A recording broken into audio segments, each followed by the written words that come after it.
আসসালামু আলাইকুম। দেখেন তো এই দৃশ্যটা কতদিন পর দেখলেন আপনারা? রোদের মধ্যে বসে বসে খাওয়া দাওয়া। হ্যাঁ, রাইয়ানের জীবনের প্রথম বসে বসে খাইতেছে না, রোদের মধ্যে বসে খায়। রাইয়ান খাইতেছে, মরিয়ম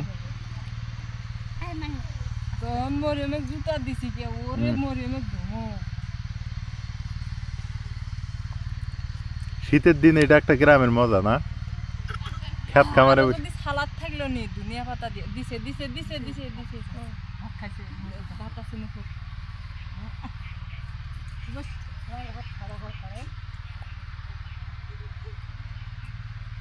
খায়।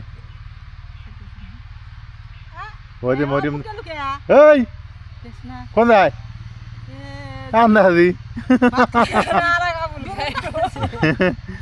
খাওয়া দাওয়া দিয়ে খুব মুখ যাইতেছে।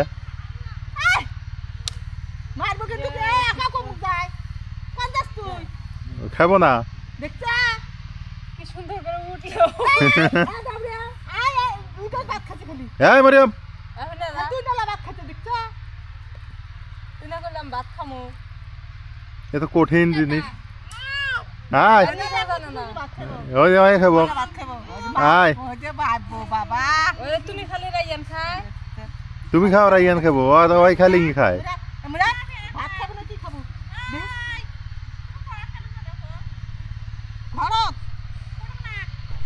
অনেকদিন পর সুন্দর একটা দৃশ্য চোখে পড়ে গেল। এই বেটি কি দিয়ে ভাত খায়? বাইগনের নাবড়া তরকারি আছে, নেও যাও, বাড়িতে আছে মনে হয় তরকারি।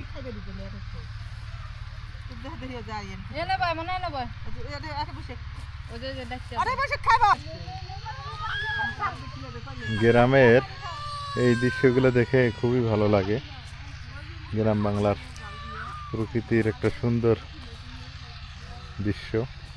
ও আর একটা কথা বলতে ভুলে গেছি, আপনাদের একটু বলি, হ্যাঁ বলার দরকার, না বললে না। সেটা হলো যে আমরা মহাবিপদে আছি। আমরা বলতে সারা বাংলাদেশে মানুষ মহাবিপদে আছি। আমাদের ভবিষ্যৎ মনে হয় অন্ধকার। কারণ ঢাকা শহরে যে পরিমাণে বিল্ডিং বাড়ছে, ঢাকা শহরে যে পরিমাণ বিল্ডিং, 5.7 মাত্রা ভূমিকম্প হয়েছে, তাতেই অবস্থা খারাপ। আবার নাকি সামনে 9 মাত্রা ভূমিকম্প হওয়ার সম্ভাবনা আছে। তাহলে আমরা কত বড় একটা ঝুঁকির মধ্যে বসবাস করতেছি, চিন্তা করছেন? সামনে আমাদের জন্য মহা বিপদ অপেক্ষা করতেছে, বড় বিপদ বলতে গেলে। এটা ভূতাত্ত্বিকবিদরা ওনারা বলতেছেন যে ভূমিকম্প আপনার হচ্ছে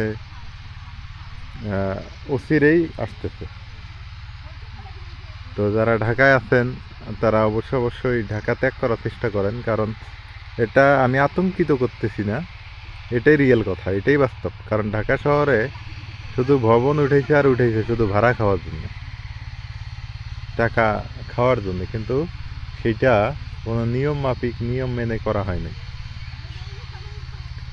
তা আমার মনে হয় যেটা, যে সরকার, যে আমি যে কথাগুলো বলি ওইটাই রাইট। সরকার শুধু ঢাকা কেন্দ্রিক উন্নয়ন করে, গ্রামের দিকে তাকায় না।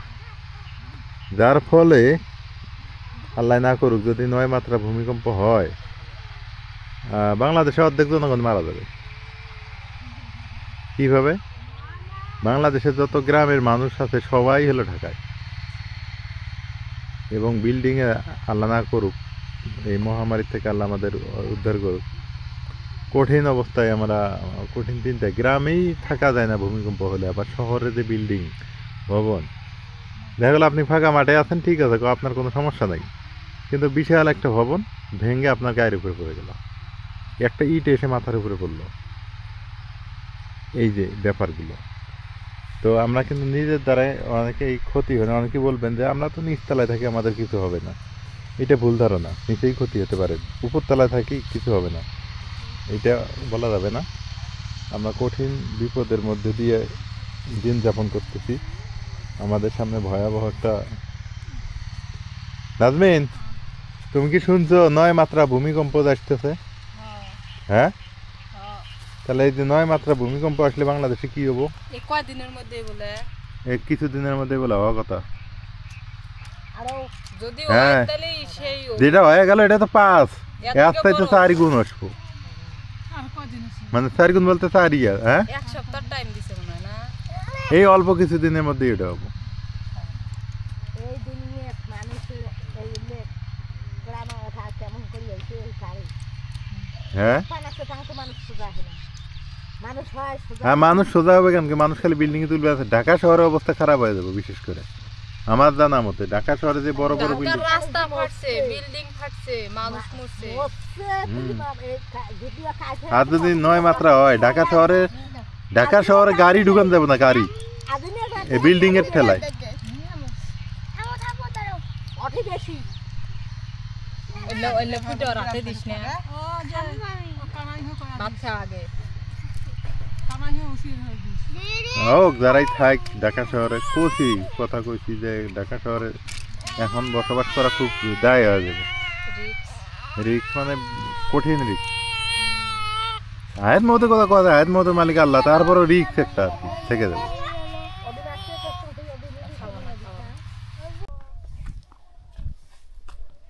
প্রচুর রোদ উঠে গেছে। অবশ্য রোদই ভালো, ঠান্ডা দিনে রোদ না থাকলে মন মানসিকতা নষ্ট হয়ে যায়, আরো খুব কষ্ট হয়ে যায়। সেদুল রে, এত খাটাখাটি করি লাভ কি? ভূমিকম্প তো আসি গেছে, আরো বলে ভূমিকম্প হবে রে। হ্যাঁ, তুই খুব খাটাখাটি শুরু করলু। ভূমিকম্প সত্যি, ওই যে খবর দেখলাম তো। হ্যাঁ, এটা হলে 5 মাত্রা, হ্যাঁ, এরপর হবে 9 মাত্রা। 9, এটা হচ্ছে 5.7, এরপর হবে 9। দেখি তাতে বাংলাদেশত কি আসবে না? বাংলাদেশত? হ্যাঁ, ও বাবা, এইবার ভূমিকম্প শুরু হয়েছে বাংলাদেশে, ঘোড়াশাল, ওই যে তোর আওত নরসিংদী, বাংলাদেশে শুরু হয়েছে ভূমিকম্প। এই ভূমিকম্প ইন্ডিয়া পর্যন্ত গেছে। আমরা এমন জাতি, ভূমিকম্প জাতি। গ্রামের মানুষ এখন চিন্তা কম আছে আল্লাহর রহমতে, বড় বড় ভবন নাই তো, কিন্তু শহরের মানুষের খবর আছে। মানে শহরে তো অনেক বিল্ডিং। বিশেষ করে ঢাকা শহর। ঢাকা শহরে তো অনেক বিল্ডিং। এলা কত করি রে আটি একটায়? আদি তো বর্তমান 4 থেকে 5 টাকা। একটা আটি 4 টাকা 5 টাকা। হ্যাঁ, যার কাছে যেমন পায় সেরকম করি না। কি অবস্থা দেখছিস, খেরের এত দাম। আটি বলতে আমি একটা জিনিস দেখাই আপনাদের, আটি অনেকে চিনবেন না। এই যে এটার দাম 5 টাকা, আর কিছুদিন গেলে এটার দাম হবে 10 টাকা, এই একটার দাম। তাহলে লাভ কই রে? গরু পুষিয়ে লাভ নাই তো। একটা আটি যদি 10 টাকা করে নিয়ে গরু খাওয়ার লাগে, গরু পুষি লাভ নাই তো। গরু পালন করবেন কি, ফিট খাওয়ার লাগে, ভুসি খাওয়ার লাগে। এই যে একটা আটি যদি 5 টাকা 7 টাকা হয়, তাহলে তো অনেকে বলেন গরু ছাগল পালা, বর্তমান যুগে গরু লালন পালন করাও কষ্ট।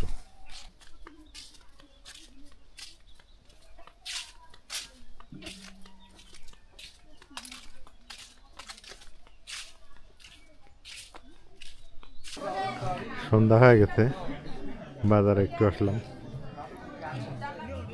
বাড়িতে বসে থাকতে থাকতে বোরিং লাগে, আমি এই বাজারে একটু আসি। বাড়ির সাথে বাজার তো ভালোই লাগে আসতে। আমার আবার ওই একঘেয়েমি ঘরের ভিতরে থাকা একটা বিরক্তিকর, মানুষের সাথে না মিশলে মনে হয় দম বন্ধ হয়ে আসে। একটু আড্ডা টাড্ডা দিই, কথা বলি, সবার সাথে গল্প টল্প করি, এতে ভালো লাগে। এই রাতের বেলা অবশ্য একটা উদ্দেশ্য নিয়ে আসছি, কাজ আছে। একটা বাল্ব জ্বলতেছে না, বাল্বের ভিতরে নাকি কি মেকানিজম থাকে, সেগুলা করলে জ্বলে। তো এখানে এক ছোট ভাই আছে, ওকে দিলাম, ও মেকানিজম করুক।